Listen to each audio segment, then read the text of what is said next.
Bonjour, bienvenue à votre émission La Victoire de l'amour. J'espère que vous allez bien. Aujourd'hui, c'est le dimanche des Rameaux. Nous allons rentrer en semaine sainte et j'ai un invité que vous aimez beaucoup, que j'apprécie énormément. L'unique Jean-Marie Lapointe sera avec nous pour la prochaine demi-heure en chanson. Ben là, je sais que vous allez être content. Nicolas Ciccone nous fait une nouvelle chanson qui est absolument magnifique. L'homélie avec le père Michel Marie de Paris. Et restez jusqu'à la fin, toute fin de l'entrevue. On aura une très, très belle surprise et la chronique hebdomadaire de notre amie Christine Michaud. Bienvenue à votre émission La Victoire de l'amour. Un seul geste de toi viendra mon secours.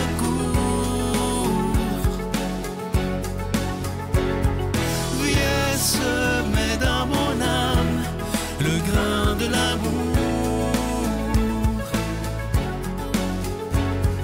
Je traverse un désert et je meurs de soif.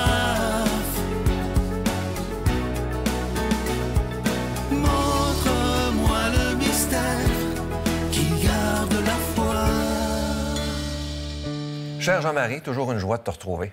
C'est un plaisir de revenir ici. Je commence à connaître le chemin. Oui, C'est une couple de fois que je viens. Et à chaque fois, c'est toujours des belles entrevues, un beau moment. Ça fait un peu plus d'un an que ton père est décédé. Ouais. Comment tu le vis un an après? Étrangement, il y a à la fois une petite joie dans mon cœur, il y a une paix. C'est un deuil qui se vit en douceur. Puis, tu sais, c'est sûr qu'il y a des vagues, des petites vaguelettes d'émotions, il y a un petit souvenir qui remonte à la surface. Tu sais, à la maison, j'ai un cadre, j'ai une photo avec un petit reliquaire, une petite partie de ses cendres qui sont là. Puis, de temps en temps, je passe devant, puis des fois, j'ai un sourire, d'autres fois, c'est oh, il me manque. Tu sais, c'est normal. Sauf que je pense que les conditions au préalable pour vivre un deuil en douceur, ça nécessite un pré-deuil, ça nécessite une préparation, ça nécessite un règlement de compte. Il faut régler ses comptes. Il faut être en paix avec la personne qui s'en va. Puis le plus possible, dans la mesure du possible. Tu peux pas forcer un pardon, tu peux pas forcer une démarche, la tienne ou l'autre. Mais dans le cas qui me concerne avec mon père, le pré-deuil, les 2-3 années qui ont précédé, et plus que ça, parce que dans les 30-40 dernières années, il y a des choses que tu réalises que tu ne peux plus vivre avec ton père pour toutes sortes de raisons. Alors, ça fait partie des pertes majeures, comme dit si bien Joanne de Montigny dans le livre. Donc, c'est l'accumulation de toutes ces petites choses-là qui te permettent de dire « Ah, OK, on avance vers la fin. Il y a une fin de chapitre qui vient de se vivre. » Le dernier voyage. Le dernier voyage, notre dernier voyage, d'où le titre. Alors, j'ai l'impression que toute la période du pré-deuil, le CHSLD, la maison Saint-Raphaël, où papa est décédé, m'a permis d'écrire le livre en paix, surtout de le sortir en paix et de le partager en paix. Mais comment tu as vécu ça de voir ton père, bon, tu l'as accompagné jusqu'à la toute fin, tu sais, de le voir dépérir, de le voir redevenir comme un petit enfant. Ça a été le grand Jean Lapointe, et de le voir comme ça dans l'intimité, comment tu l'as vécu? À l'abri des regards, là, vous étiez seul. Bien, la première réponse, j'ai envie de te dire, Sylvain, je l'ai vécu comme un privilège. Combien de personnes perdent un fils, une maman, un père, subitement? Oui, ça, c'est terrible. Sans dire adieu, sans dire je t'aime, sans dire merci. Ça, c'est tout l'opposé que moi, j'ai vécu. Des « papa, je t'aime »,« papa, je tiens à toi »,« papa, merci »,« mon fils, je t'aime, je suis fier de toi ». Ça, là, il y en a eu une quantité incroyable dans les 3 dernières années. Alors, c'est un privilège. Donc, j'ai vécu, oui, une lente déchéance de mon père, physique, cognitive, mais tout ce que papa était à ce moment-là, il était dans une totale vulnérabilité qu'il accueillait aussi. Ah oui? Parce que quelqu'un qui résiste à sa fin de vie, qui résiste à sa perte d'autonomie, c'est difficile pour lui et pour son entourage. Donc, papa m'a donné aussi un exemple que tu pouvais mourir dans la dignité avec la perte, avec tes membres qui te lâchent, avec tes sens qui t'abandonnent. Ça ne faisait pas paniquer? Oui. Oui, puis des fois, tu le sentais qu'il était déprimé à cause de ça. Tu sentais que ça l'affectait, mais il le vivait, il le disait et il n'y avait plus selon moi, de filtre. Alors, il n'y avait plus à se battre. Il n'y avait pas de médicaments, il n'y avait pas d'alcool, il n'y avait rien qui pouvait le geler. Il vivait à froid et à jeun. Ah oui? toutes ces émotions-là, ça, c'est une belle leçon. Alors, tu sais, quand tu es en perte de vitesse, quand tu es en perte cognitive et en perte de vie, tranquillement, pas vite, ben il te reste beaucoup de choses. Il te reste beaucoup d'amour que tu reçois, que tu peux donner. Il te reste cette capacité. Papa avait une foi inébranlable jusqu'à la toute fin. Ah oui? Donc ça l'a accompagné. Jusqu'à la fin. Puis avec Mercedes, sa conjointe, ils priaient ensemble. Ils avaient la prière de la sérénité pour les accompagner jusqu'à la dernière journée. Donc, quand tu es habité par la foi et par l'amour, on va te dire, c'est deux grandes richesses. C'est pas tout le monde qui peut mourir dans ces conditions-là, malheureusement. Tu dis dans ton livre à un moment donné que tu étais très triste de le voir parfois aussi perdu, que c'était difficile pour toi. Oui, puis je pense que c'est là que tu dois parler absolument de l'impuissance. De voir quelqu'un qui semble perdu, qui a l'air de chercher ses repères, qui a l'air de se poser des questions à savoir qu'est-ce que je fais ici, où est-ce que je suis, à quel hôpital, où est-ce que... Tu sais, papa avait des moments, parce qu'il avait fait un AVC en plus à la toute fin, dans les dernières années, donc il est resté un petit peu amoché par ça. Puis probablement qu'avec la démence qui tranquillement faisait ses ravages, c'est sûr que papa semblait perdu, mais... Je pense que ma souffrance d'observer ça vient beaucoup de mon impuissance. T'aimerais donc ça qu'il ne soit pas perdu. T'aimerais donc ça qu'il ait une fin de vie plus confortable. Bon, on aimerait bien ça, mais ça me ramène à mon impuissance, puis ça me ramène aussi à mon agenda à moi. Et aussi au deuil que je devais apprendre de faire, c'est le deuil du papa qui ne pouvait plus être. L'ancien papa. Comme tu disais dans l'introduction, le grand Jean Lapointe, celui qui a fait la Place des Arts, celui qui était capable de conduire sa Mercedes, qui était autonome, il n'était plus ce Jean Lapointe-là. Donc, si moi, je suis capable de faire le deuil, d'accepter cette perte majeure que mon père n'est plus, j'ai devant moi un tout autre Jean Lapointe. Et ce Jean Lapointe qui se révèle à moi, si je suis capable de l'accueillir, de l'embrasser tel qu'il est, pas là où j'aimerais qu'il soit, ça fait toute la différence au monde. Donc oui, je pouvais ressentir des frustrations, de la peine, de l'impuissance, mais quand je me ramenais au moment présent, de quoi mon père a besoin présentement? Bien, il a besoin d'être aimé, d'être sécurisé, d'être cajolé, d'être nourri, d'être dorloté. C'est tout. Est-ce que tu as eu le temps, tu dis que tu as dit souvent des « je t'aime », mais est-ce que tu as eu le temps vraiment à la toute fin, en sachant qu'il comprenait, de dire, peut-être la dernière fois, « je t'aime », en sachant là, que là, il comprend? Est-ce que tu as eu cette chance-là? Oui, jusqu'à la toute fin. La dernière soirée, j'ai dû quitter plus rapidement parce que j'allais faire une conférence dans l'ouest de la ville, puis il y avait le trafic, puis le kit. Donc, il fallait que je quitte un peu plus tôt. Papa bougeait à peine.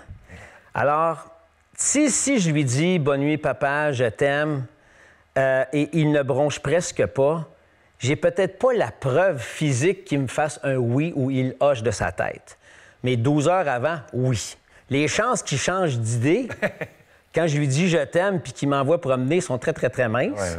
Un. Et de deux, c'est pas parce qu'il n'a pas la capacité de dire en retour « je t'aime, mon fils » qu'il ne m'aime pas.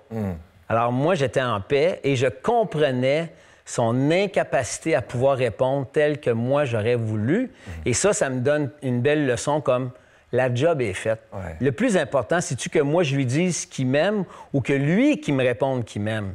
Alors moi, je pense que le plus important, c'était « Papa, je t'aime. » Je t'aime, oui. Ça, c'est le plus important. Moi, je suis en paix avec ça. Alors, tu sais, Marie de Henzel a dit « La mort met fin à la vie, mais pas à la relation. » Très beau, ça. Donc aujourd'hui, la relation évolue. Elle n'a plus la forme d'antan, mais elle est sous une nouvelle forme. Et moi, ma job, c'est de la nourrir, cette relation-là. Et parfois, papa me fait un petit clin d'œil dans mes rêves, dans mes pensées, dans mes souvenirs. Donc, tu sais, pour moi, c'est un moment... Quand j'ai l'occasion d'en parler, je le garde vivant en moi. C'est ce qu'on fait présentement. Oui, tout à fait.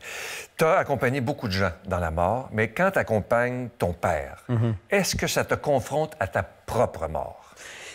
Je te dirais que oui et non. C'est-à-dire qu'à chaque fois que tu côtoies une personne qui se prépare à mourir, tu te questionnes aussi sur ta propre mort. Suis-je prêt? J'ai-tu réglé ce que j'avais à faire ou à régler?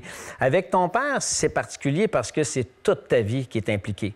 J'ai 58 ans. Ça fait 58 ans que je suis en relation avec un homme qui me quitte, qui nous quitte, qui s'en va. Quand j'accompagne un jeune depuis 3 mois, 6 mois, 1 an, j'ai une connexion de la même durée. C'est pas du tout la même implication émotive. Cependant, tu te rends compte que, ouais, ben là, papa s'en va, je vais être un vrai orphelin, maman est plus là, papa s'en va. Donc, c'est sûr que c'est une réflexion que tu te fais. Puis en même temps, tu te dis, Jim Morrison a dit une phrase intéressante, « No one here gets out alive ». Il n'y a pas un tabarnouche ici qui va s'en sortir vivant. Non, Là, c'est à mon père. Tantôt, ça sera peut-être moi. Tantôt, ça sera peut-être des amis. Il y a des bonnes chances. C'est juste pas quand, tu sais. Mais je pense pas que ma propre finitude est magnifiée ou la conscience de ma fin est magnifiée à cause que c'est celle de mon père. C'est celle de notre histoire qui a une fin ou plutôt qui passe par une porte. Elle s'appelle la mort. Mais cette porte-là, une fois qu'elle est ouverte, amène à quoi? Selon notre foi, moi, je pense que la fin de la vie de mon père, c'est plutôt la fin de son corps. Ouais. Son corps ne fonctionne plus. Ses vêtements sont trop usés. Il en a besoin d'autres. Puis on verra à quoi on croit. Mais moi, je pense que la fin de vie de mon père a été une fin de vie très douce. Et je suis privilégié. Je ne vais pas faire... c'est pas une infopub sur la maison Saint-Raphaël, mais toute maison de soins de fin de vie. Magnifique. Les maisons de fin de vie, les maisons... Il devrait en avoir plus, hein? Oh my God, my God. Ben oui. Ben ça, c'est un autre dossier, ça. Exactement. C'est on une a autre pas le temps. émission. Écoute, je vous invite vraiment à lire ce livre-là. Je trouve que c'est un guide, hein? Ah, ben c'est merci. absolument magnifique, ça se lit facilement. C'est aux éditions Libre Expression, notre dernier voyage. Et maintenant, j'invite quelqu'un que tu aimes beaucoup. Ben oui. On a une surprise à lui faire. Sœur Angèle. Ben oui. Ma belle sœur Angèle. Asseyez-vous, Sœur Angèle. Oh, que c'est le fun. Ben oui, c'est gentil. C'est toujours le fun de se revoir. Ben oui, absolument.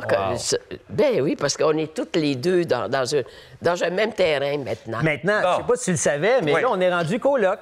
Absolument. Coloc. En fait, la maison Jean-Lapointe, puis ça, c'est... En fait, ta congrégation, pas de congrégation, je vous tutoie. Des fois, c'est parce qu'on se tutoie dans la vie tous les jours, puis là, on est à TV. Qu'est-ce qu'on fait à TV? On dit tuto ou On dit, on est vrai, on se Ben, tutoie. fais ce que ton cœur te dit. Ah ben OK. Ma chère sœur Angèle, Oui, chérie. quand la maison Jean-Lapointe se cherchait un nouveau terrain, un nouveau territoire, puis ils sont tombés sur le tien, ça a été un mariage et une rencontre heureuse des deux, parce que la communauté était heureuse de nous voir arriver. Absolument, absolument. Et je vais te dire un secret. Une fois, j'étais avec ton père Oh. dans le terrain. Ah oui? Oui. Oh, Puis wow. savez-vous qu'est-ce qu'il m'avait dit? Gardez bien, Sœur Angèle.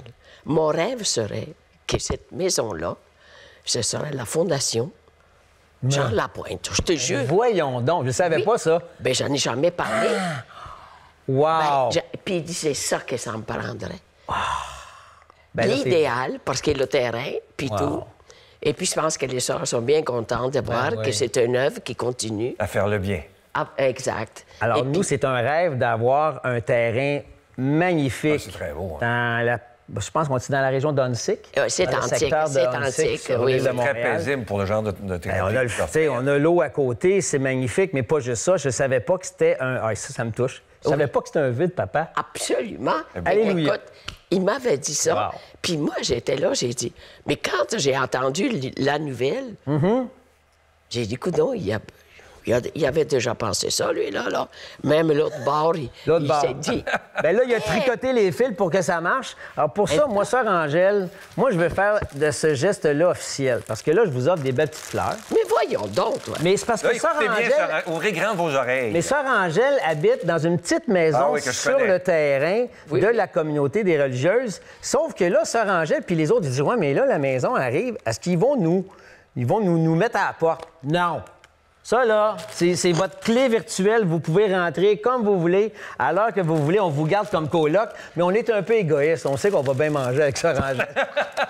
Fait que là, Sœur Angèle, si on comprend bien, vous n'avez pas à vous inquiéter pour votre Non. avenir. Non, mais écoute, moi, je suis là. Et puis, j'étais avec la Fondation aussi. Oui. Mais imagine-toi, dans ce terrain-là, il y a la Fondation Jean Lapointe Oui. qui fait du bien. Et La qui maison aide et la fondation. Les deux. les deux. Et où je suis, c'est la Fondation Sœur Angèle pour aider les jeunes. Ah, Hey, vous Tu faites vois, beaucoup de bien. Dans l'école, oui. Je vais faire 14 écoles wow. pour leur montrer comment cuisiner, comment faire. Elle n'arrête pas, Sœur Angèle. Ah non, non. Bravo. Ben oui, c'est Deux ça. fondations pour le prix d'une. Dans le même pas merveilleux. terrain. Hey, merci Même beaucoup terrain. d'avoir été là Fait tous les deux. plaisir. Hey, merci, Sœur Angèle, n'oubliez pas franchement. que je vous aime. Hein? Et là, C'est gentil. je vous offre à tous les deux une très, très belle chanson par quelqu'un qu'on aime énormément. Oui. De Nicolas Ciccone, une toute nouvelle chanson, Le temps pour être heureux. Ah, Merci c'est de beau. tout cœur. Le temps? Le temps pour être heureux. C'est le temps pour être heureux ou c'est le Exactement. talent pour être heureux? On écoute ça ensemble. Il faut avoir le talent. Je pense que oui, hein? Oui, le talent pour être heureux. Ouais.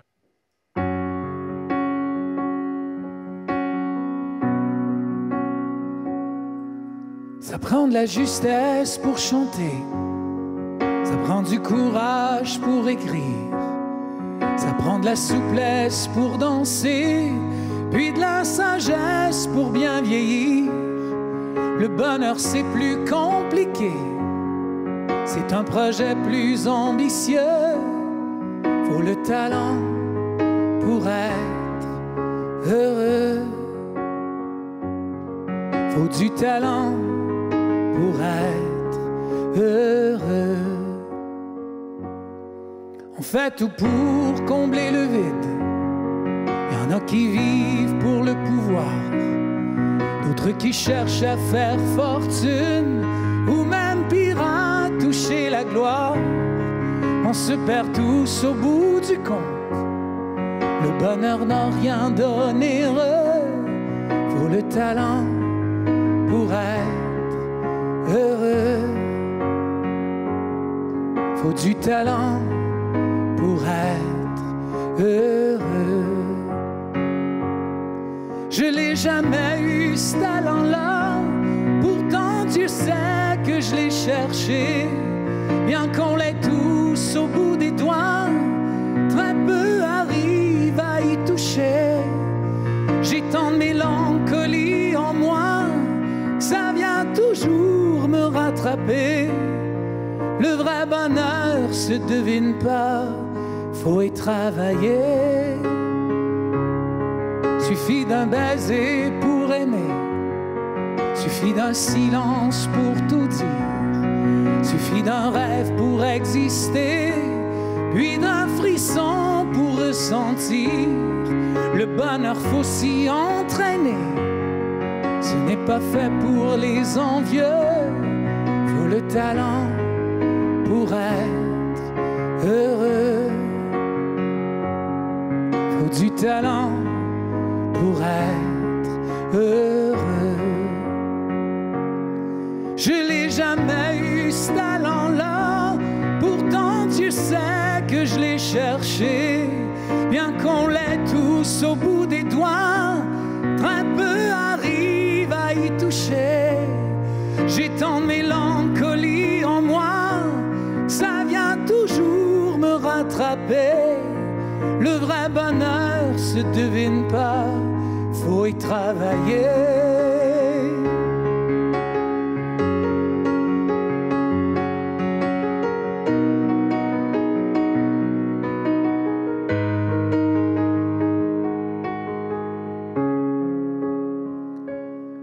J'ai fait le tour du monde plusieurs fois, j'ai réalisé tant de rêves, j'ai connu tout du grand amour, jusqu'à accepter de le perdre.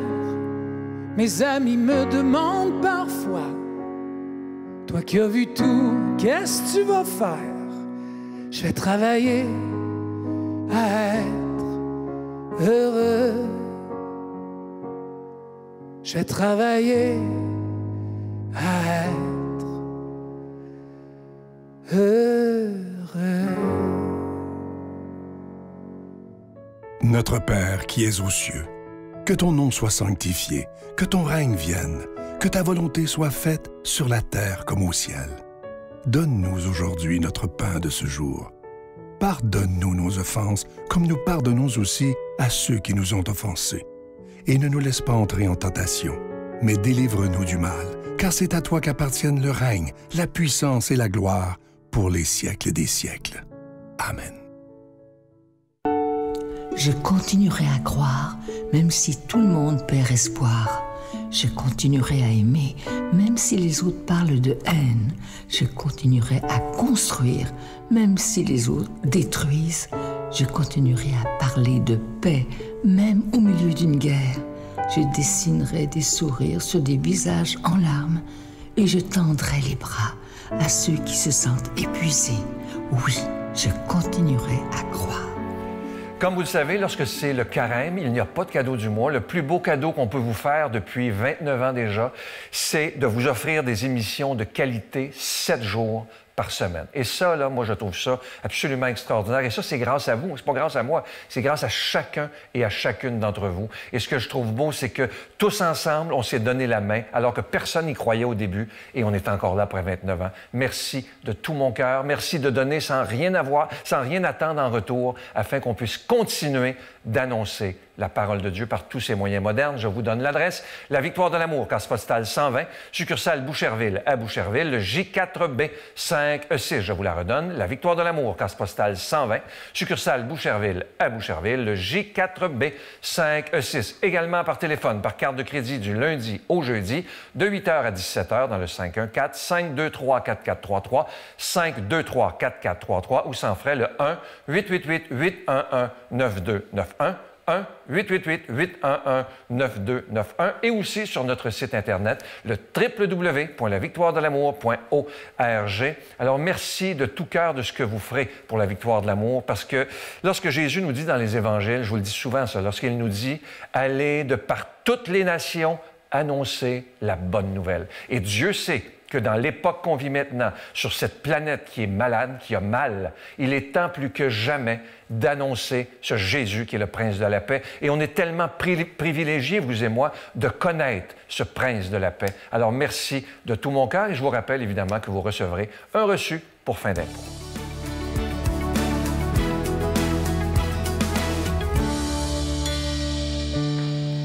Aujourd'hui, j'avais envie de m'adresser à vous qui êtes proches aidants dans la vie.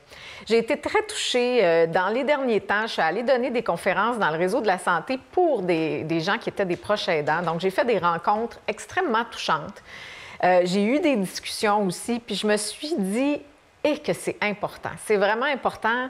L'œuvre, j'ai envie de dire, j'allais dire travail, c'est pas un travail, l'œuvre que ces gens-là font, moi, je l'ai vécu aussi de très près. J'ai ma maman qui a eu la maladie de Parkinson pendant 20 ans.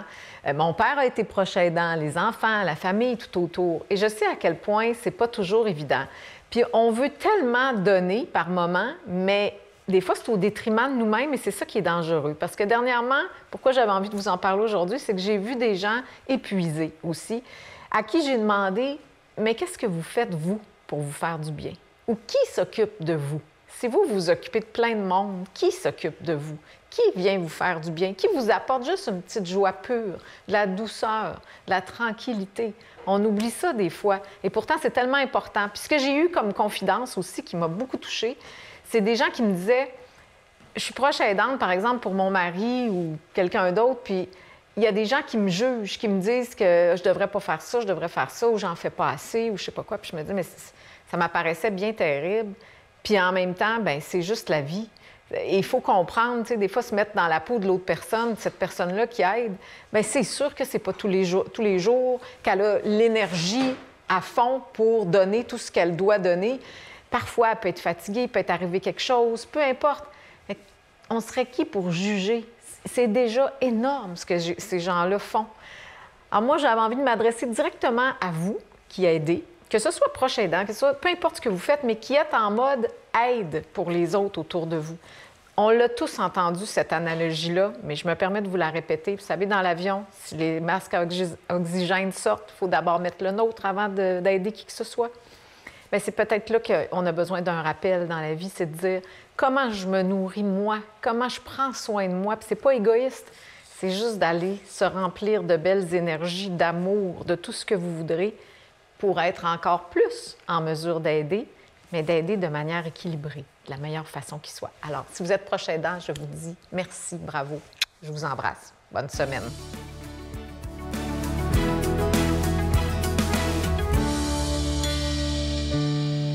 Mes frères bien-aimés, c'est aujourd'hui grande fête dans notre cœur. La Semaine Sainte s'ouvre sous nos pas. Aussi, nous acclamons Jésus qui entre dans la ville sainte en ce jour des rameaux, qui porte bien son nom, puisque la foule agite des palmes et des branches d'olivier pour célébrer la beauté et la bonté du Christ, qui depuis 3 ans ne cesse de venir à son secours en multipliant les miracles, les prodiges, en remettant debout malades et infirmes. Ah, si nous pouvions nous convaincre que seule la bonté touche le cœur humain et le bouleverse, eh bien le monde entier en serait changé. Et l'on remettrait ainsi à sa place la vraie valeur des êtres, qui ne réside pas dans la réussite sociale ou dans le nombre de followers sur les réseaux sociaux. Cette célébrité usurpée ne dure jamais.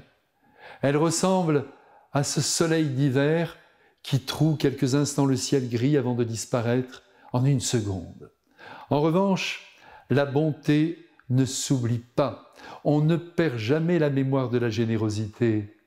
Alors, pour parler comme Jésus, je vous dis et je me dis à moi-même, si tu veux être grand, sois bon, en restant très humble, et alors tu ressembleras à Dieu. L'apôtre Saint Jean ne s'étend pas très longuement sur cette entrée solennelle de Jésus dans la ville sainte, qui a d'ailleurs été annoncée, je pense que vous le savez, par le prophète Zacharie, 500 ans avant l'événement. Et voici la prophétie, elle est claire comme le jour, et vous la trouvez dans le chapitre 9e de son livre. « Voici que ton roi vient à toi en douceur et monté sur le petit d'une ânesse. » Selon les autres évangélistes, avant d'arriver à Jérusalem, Jésus fait halte chez ses amis Marie-Madeleine, Marthe et Lazare, où là, il vit un dernier moment d'amitié avant que sa passion ne le conduise à cette mort ignominieuse que nous connaissons bien. Que voulez-vous? On a toujours besoin de soutien et d'amitié pour affronter la vie comme la mort. Là encore, il y a une leçon pour tous ceux qui s'imaginent se suffire à eux-mêmes en se passant de toutes relations humaines. Ah là là! Et sur la route, alors que Jésus fait face maintenant à la ville sainte, il donne l'ordre à 2 de ses apôtres d'aller dans le village d'à côté en leur assurant qu'ils trouveront attaché un ânon avec sa mère. « Prenez-les tous les 2, leur dit-il. » Bien sûr, c'est l'ânon qui l'intéresse, car c'est en enfourchant cette monture qu'il entend manifester sa royauté. Mais, pour rien au monde, il n'aurait séparé le petit de sa mère. Je vous l'ai dit, le Christ est un géant de bonté. Ah, il est vraiment ce Christ amour encore inconnu aujourd'hui. Et le voilà à présent, troublant les festivités de la ville sainte, détournant en quelque sorte les pèlerins du temple pour aller à sa rencontre, avec une joie folle et improvisée à coups de vêtements jetés sous les pieds de l'âne. Là encore, nous comprenons que la vie n'est pas que gravité. Méfions-nous d'ailleurs des gens trop sérieux, qui ne donnent jamais prise à la joie, la croyant même souvent suspecte. Ce sont des gens dangereux, parce qu'ils placent les idées et les leurs au-dessus de la vraie vie. Pour revenir à l'ânon, il est certain que si Jésus a voulu réaliser la prophétie de Zacharie, il montre aussi par là que sa victoire n'est pas du même ordre que celle des généraux romains ou même de l'empereur entrant sur leur char jusqu'au Capitole. Non, ici tout est humble et sans proportion avec la foule qui acclame son Sauveur sous les Hosanna, qui signifie, comme vous le savez, sans doute, « Sauve-nous de grâce ». C'est à la fois un cri de victoire et une attente, car en ce qui concerne l'œuvre du Christ, malgré ces 3 années de bonté ininterrompues, le meilleur, sous les apparences du pire, est à venir. Alors aujourd'hui, vous comme moi, acclamons Jésus dans notre cœur et prenons cette triple résolution. Honorons l'amitié, grandissons dans la bonté et restons humbles. C'est ainsi que nous deviendrons célèbres dans le cœur de la Trinité. Je vous embrasse en vous souhaitant de vivre une belle semaine sainte et vous bénis, comme toujours. Amen. Je vous salue Marie, pleine de grâce. Le Seigneur est avec vous. Vous êtes bénie entre toutes les femmes, et Jésus, le fruit de vos entrailles, est béni. Sainte Marie, Mère de Dieu, priez pour nous pécheurs, maintenant et à l'heure de notre mort. Amen. J'espère que cette émission vous a plu. Ça a été pour moi de très, très beaux moments. Je vous souhaite une magnifique journée et je vous attends demain matin. Bye bye.